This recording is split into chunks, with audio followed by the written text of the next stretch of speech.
What is a prospectus? Literally, it's a forward look from the Latin roots. Basically, it's a formal proposal for something you want to do. A research prospectus is a formal proposal for a research project that you want to conduct. If you think back to the informal topic proposal, the prospectus is essentially an expansion of that. When you wrote it, I asked you to think about how it could serve as the framework for future projects. Well, the prospectus is the logical result of that frame. Don't forget, you're proposing a research project. You don't already have the answer to your research question. You may have a hypothesis, but the whole purpose of the proposal is to secure approval to conduct a study to either confirm or refute that hypothesis. If that still doesn't make sense, another way to think about the prospectus is as a sales pitch. Imagine you are trying to get a group of people to fund your project. They need assurances that you are credible and that your project is a valid one for the field before they give you their money. The prospectus is in large part a combination of work you have already done this semester.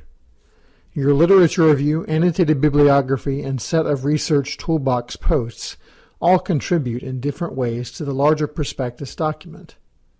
The new material for the prospectus consists primarily of the primary research plan you'll be describing and the reflection and report on the in-class mini-survey. You'll combine these with the condensed version of the literature review, an introduction, conclusion, and finally an abstract for the entire prospectus. So what should a prospectus do? Basically, you're going to be doing four things. One, and most importantly, explain what you hope to prove in your research. This is the why question. What is the larger significance of your project to the field? To whom does it matter and why? 2. List the secondary sources you have found and briefly review them in the literature review section. This provides an essential foundation of secondary research upon which your project will be built. 3. Show that your project is feasible and possible. The emphasis here should be placed on whether or not a well-informed person would deem your project to be realistic for your specific field. Finally, show that your project is useful.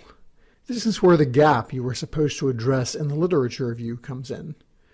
Show that the research project is necessary and solves a problem that doesn't already have a clear, agreed-upon solution.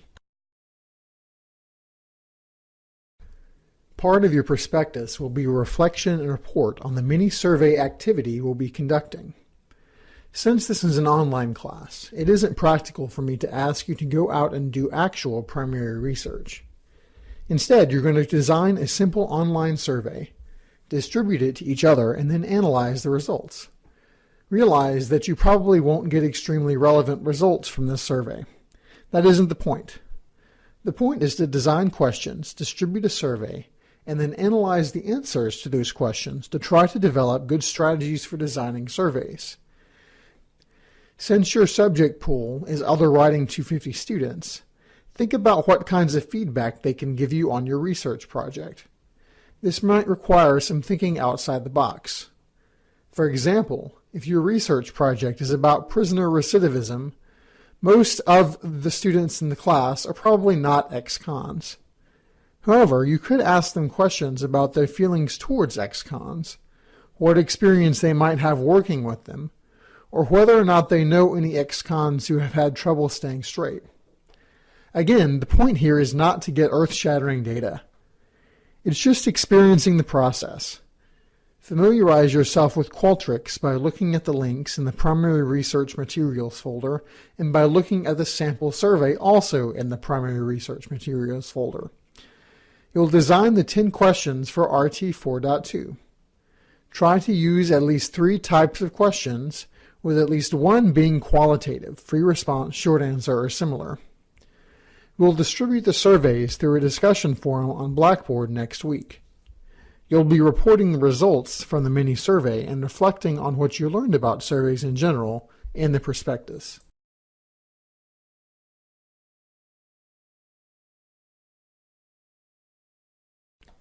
Lastly, my suggested structure for the prospectus is split into 5 parts. You don't have to follow this structure, and if you look at the 2 sample papers, there are some deviations. However, I think this is a good, efficient way of putting it together.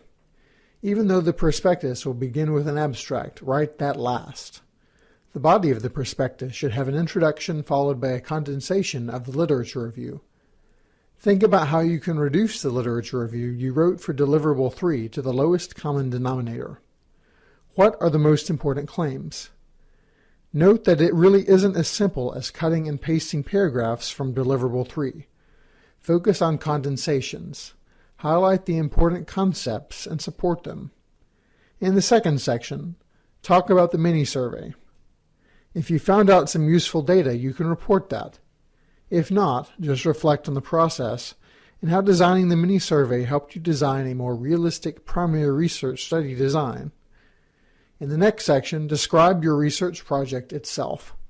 This is the brand new piece of material for the prospectus. Describe your methods and what you seek to accomplish in as much detail as you can. Finally, end with a strong conclusion that defends your project.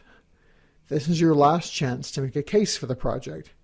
Pretend you were trying to sell it to investors. What is the takeaway for them? What makes your project essential? If you follow this structure, you should come away with a relatively well-rounded prospectus.